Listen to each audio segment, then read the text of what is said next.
Tonight, it is all about the law, and Lord, is there a lot to talk about. The Russia probe heating up. Bob Mueller, another cooperating witness on his hands, and he's also reportedly looking at whether or not our president knew about those hacked DNC emails before the news became public.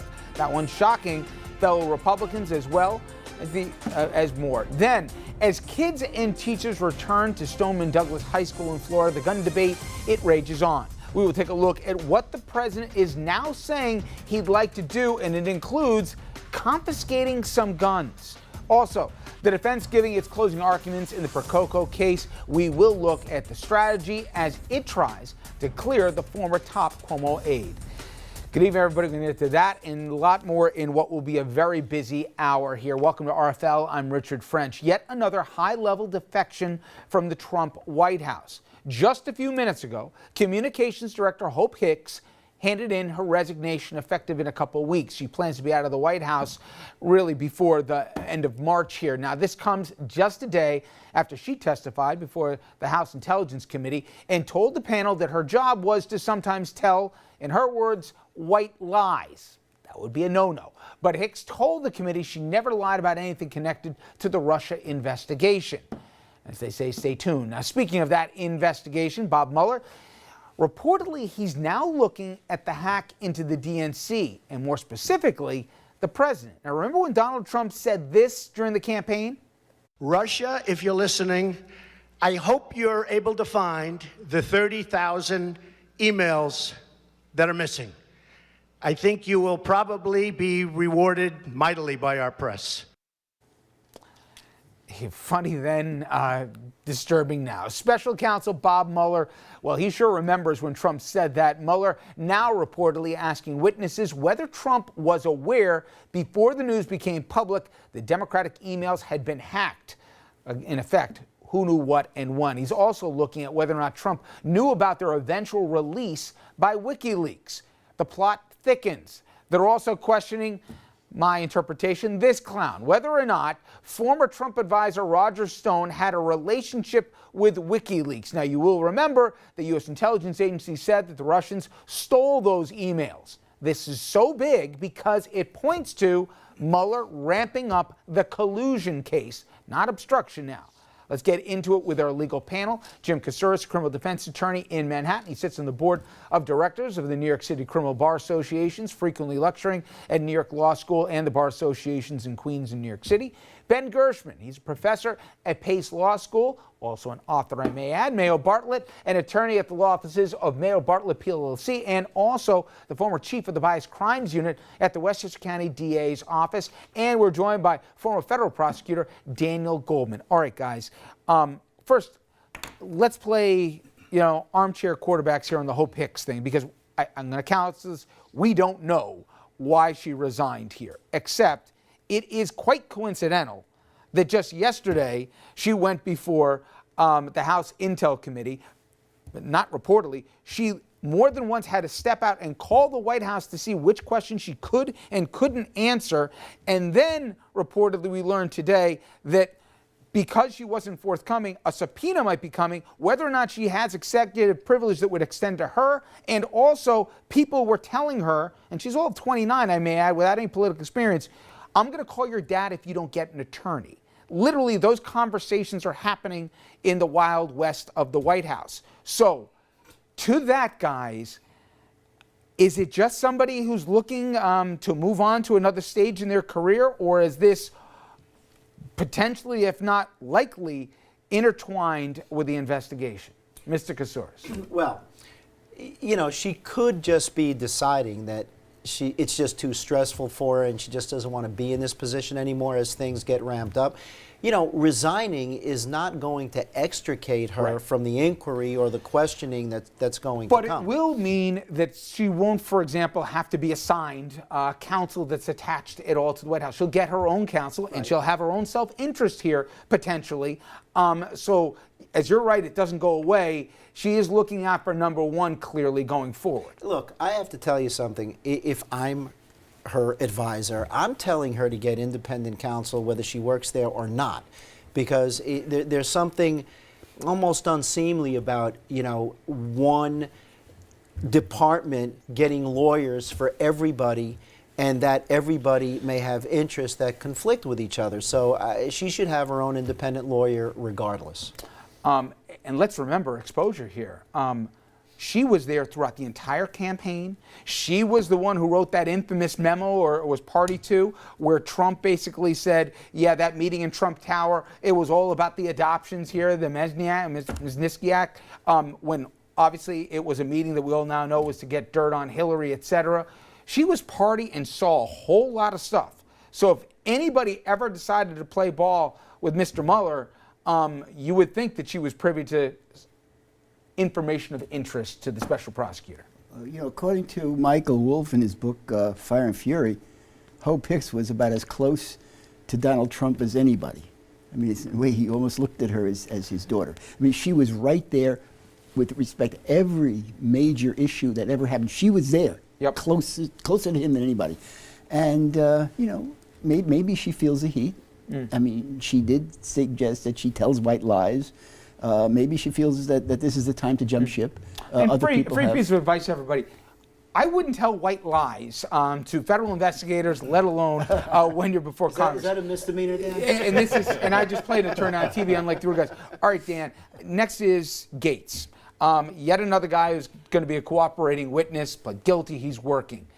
Go up the food chain for me, the significance, what that means for Manafort, and then consequently even farther up to the biggest fish. Well, I think for Manafort, it means Manafort's cooked. Given the allegations alleged in the indictment, which are set forth in quite a lot of detail, there's a lot of evidence even without And just Gates. one piece of information for folks who didn't see. Manafort has pled not guilty. He has a trial date set for September, but I'm sorry, go ahead. Right. And so now that Gates is cooperating, he was just going to lead the jury through all of that written evidence, explain everything. He was Manafort's right-hand man for years and years. But that brings us to the bigger question is, as Manafort's right-hand man, what does Gates himself know about anything that went on in the campaign? You don't need Manafort to flip in order to get access to what Manafort knows. So you don't think the end game, if you had to guess from now, whether it was through the money laundering or whatever else, they're not trying to say, hey, listen, you're a 70-year-old guy here, Manafort. We've got you cooked. You're looking at 30 years, basically a life sentence here if we get the conviction. Flip, or they don't even need him to flip because Gates is the access to the intel. No, of course they would want that. They would absolutely want that. But I guess what I'm trying to say is that even without that, you can get access to a lot of Manafort's information because he was so close to Gates. If Manafort was talking to Gates about the Trump Tower meeting in June of 2016 and told Gates what happens, and they are conspiring together, then Gates can get on the witness stand and talk about what Manafort told him about the conspiracy, and that's admissible evidence. So, of course, they would love to keep rolling up the chain and get Manafort and see what Manafort knows, because he obviously had meetings that Gates would not have been in. But remember, Gates also lasted a lot longer than Manafort. Yep. So this is a significant development as to the broader investigation to have Gates cooperate in and of itself. Manafort now, I think we sort of move to the side, except for whether or not he is going to cooperate. He may not feel that way, of course, but generally speaking, right. I think from our sort of legal analysis, what Gates's cooperation in conjunction with Flynn's cooperation is going to reveal to Mueller's team a whole lot of important information. And Mayo, yet another development, and that was the Schiff memo. For people who forget, this was the Democrats' response here to the Republican report saying that the FBI overstepped its bounds, and it had some interesting things to say about Carter Page. I know a lot of people said, oh, well, it finally came out, whatever, tit for tat. There was something in here that I don't think got the attention that it warranted because of the timeliness and significance of it. Page, as many remember, a Trump foreign advisor during the campaign. However, the memo says the FBI had interest in Page long before he joined Team Trump. It says Russian agents had tried to recruit him back in 2013, and prosecutors indicted 2 Russian spies who had targeted Page for recruitment. Now, the whole thing started when Republican Devin Nunes congressman here, released his memo saying that the FBI overstepped in its ordering of FISA surveillance. Well, just yesterday, the Attorney General, Jeff Sessions, he asked the nonpartisan Inspector General to look into whether the FBI had abused its power. And, well, a few hours ago, President Trump, again, for his own appointed Attorney General, said, well, I'll read it verbatim here. You can't make this up. Why is AG Jeff Sessions, like he's some random guy, asking the Inspector General to investigate potentially massive FISA abuse? This will take forever, has no prosecutorial power, and already late with reports on Comey, etc. Isn't the IG an Obama guy? Why not use Justice Department lawyers? Disgraceful. And for one, Sessions grew a spine and said something back here. And I read in part, as long as I am the Attorney General, I will continue to discharge my duties with integrity and honor. Okay, a lot to unpack here, but let's first do one thing. The one thing that came out of the Schiff memo, the people are skating over is, they've been looking at Page for a long time. This guy was a person of interest, and he was under surveillance long before all of a sudden the FBI and the Grand Cabal went after him to go get the president, okay? Secondly, the president attacked the process for what, and the IG, as to how they're handling it. That's the law, isn't it? Absolutely, and it's amazing. Anytime you're looking at any significant investigation, whether it's the FBI or it's a state or local even, law enforcement agency, it's a fool's game basically to suggest that there's nothing there before you have all the information. Significant investigations go on for many years. And when you start to look at cases like this, and you have people for political means saying that there's nothing there, it's a nothing burger, all of this stuff, they have no information whatsoever. So even we're talking about what's the significance of Gates. Well, you know, Gates can end up leading you anywhere. You have no idea. Right. And each avenue that it leads you to has other avenues. So, and just coming back, if I could, to what the Attorney General decided to do, to give it to the, isn't he, if not required, isn't that the protocol? Isn't that the way it's supposed to be? Aren't we supposed to have basically somebody watching to have a check and balance? Well, it's the classic, who's watching the watchers? You know, you go back to that, and in order for people to really have any faith in the integrity of the system, you have to have it set up that way. But why is separation? Why is Jeff Sessions why does he have any involvement in these memos? He is ostensibly recused from the entire Russia investigation. The Nunes memo and the Schiff memo relate to a FISA warrant as part of this Russia probe.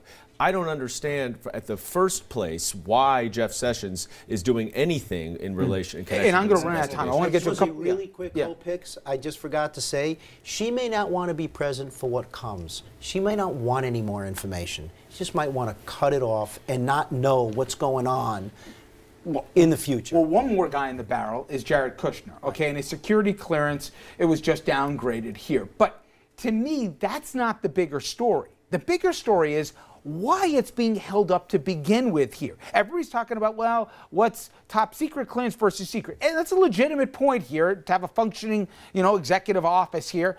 But there's a broader issue. I want you to take a listen to what former CIA official Phil Mudd had to say as to why this is raising flags, certainly in the intelligence community.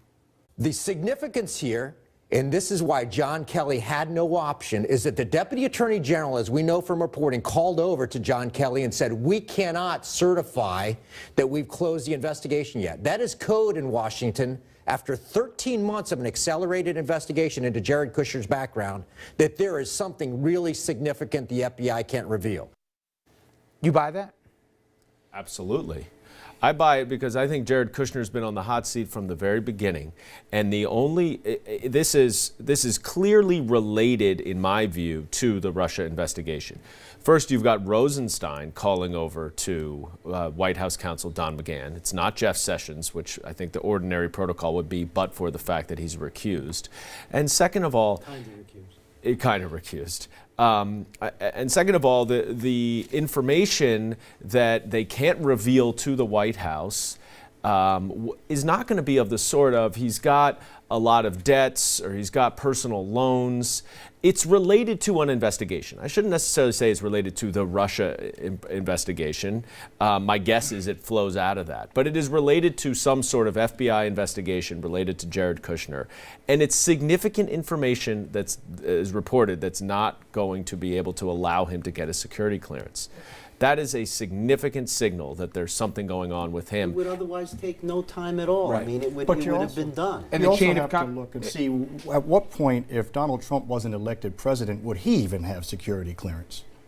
That's going down a whole nother rabbit hole. I don't want to go. All right, then But finally, don't forget, when Jared Kushner was at the infamous June Yes. meeting at Trump Tower with Manafort and John, where they were getting dirt from the Russian lawyer Yep. about Hillary Clinton. So he's vulnerable in many ways, and it's no question the FBI sees him as a possible colluder.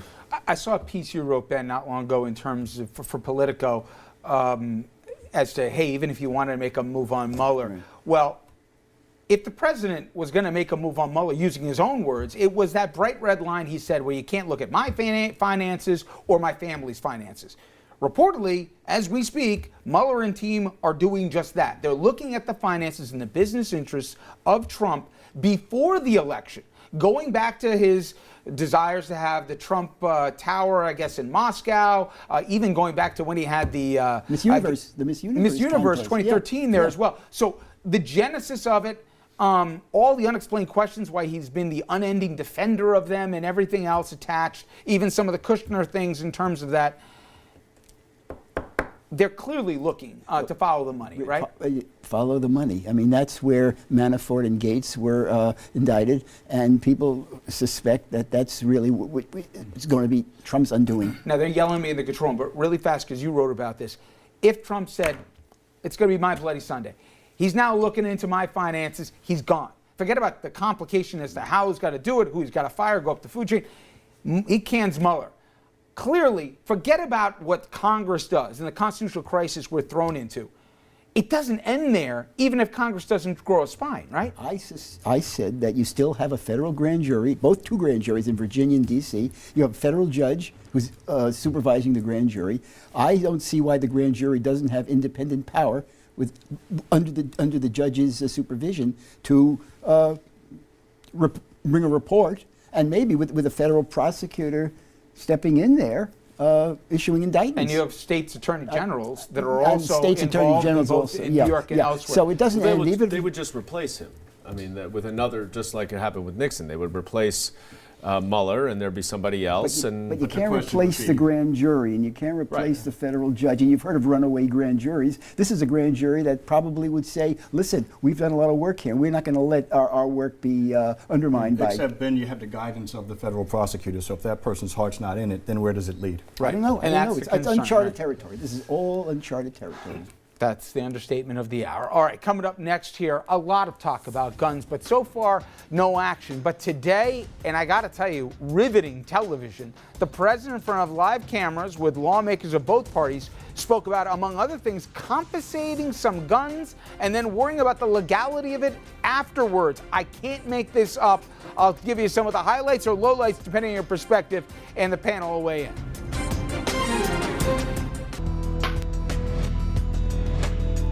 I don't think anyone is physically prepared or mentally prepared to actually walk into those red gates. You have to feel like happy that we have a community that's so together that we can come together and kind of create something like that. Like, say if I do go back to the school and like sometimes I go to the bathroom, I'd be scared to even go to the bathroom at this point. Like, I wouldn't want to like leave the classroom at all. I just stay in class all day. I'm feeling a little weird. It's a little like nerve-wracking. We're back on campus. It's been a while. I definitely have a pit in my stomach knowing what happened here. I'm definitely eager to hug my friends and thank the teachers who saved my life that day. Students and teachers returning to Stoneman Douglas High School for the first time since the shootings that killed 17 people. Meantime, the gun debate rages on in America. The CEO of Dick's Sporting Goods just announced that the chain will stop selling assault rifles, high-capacity magazines, and it won't sell guns to anyone under the age of 21. Here's the CEO. I'm a gun owner myself, but we've just decided that based on what's happened and with these guns, we don't want to be a part of this story, and we've eliminated these guns permanently. Plus, a few hours ago, the president held a meeting with lawmakers, again, from both sides of the aisle, to discuss school safety and guns. And the president somehow found a way to make President Obama the problem. Take a listen for yourself. I think it's time that a president stepped up, and we haven't had him, and I'm talking Democrat and Republican presidents. They have not stepped up. We're just afraid that President Obama would take it further and take more rights away. That's what I was running into in West Virginia. Or use that as an excuse not to sign it. Well, because he was not proactive in getting a bill signed, in all fairness. Well, and he didn't have a lot of presidential backup. President Obama did support it, but that was your problem. I know it shocks everyone, but it became about the president at this meeting. But nonetheless, he talked about a lot of policies here unheard of for previous Republican presidents. And I think he was an equal offender here of pretty much everybody in the room, but also even the NRA. But in the process of at least having a dialogue, which I give him credit for, he also went places that I don't think anyone in the room, looked at each other and said, did we hear him right? He talked about policies on guns, including, of course, strengthening background checks, raising the age to 21 for certain gun purchases, and confiscating guns from certain people. And that one will give the GOP certain fits. Take a listen. Or Mike, take the firearms first and then go to court, because that's another system. Because a lot of times by the time you go to court, it takes so long to go to court to get the due process procedures. I like taking the guns early, like in this crazy man's case that just took place in Florida. He had a lot of firearms. They saw everything. To go to court would have taken a long time. So you could do exactly what you're saying, but take the guns first, go through due process second. Imagine for a moment if President Obama said that we're going to gun grab, okay? He is President Obama now. Oh, that's right, that's right. Listen, so violate every other amendment to the Constitution. Well, just explain for people that, because a lot of people would say at home, hey, you know what? There's right, crazy people, guns, not a good mix, just take them away and we'll figure out later. But there's a thing called due process. Explain that in the basic constitutional protections where you can't kick down a door and take whatever you want. That's right, you can't. And obviously, the Fourth Amendment protects people from unreasonable searches and seizures. But let me say this. I would be in favor of an abbreviated due process system so that, if there is a preliminary showing by a judge, right, a preliminary showing that doesn't require lengthy hearings, that somebody is a danger to himself or the community, that then allows the police to confiscate the weapons while the matter is pending. And now we'll talk about red flags, we'll talk about how you get that. I mean, that's something that I would be in favor of. But the notion that you can just break somebody's door down and take their things without any showing is obviously ludicrous. That's the ultimate nightmare, by the way, of the NRA. Forget it even. I mean, you'll find a perversity of the NRA and the ACLU will be on the same page on this.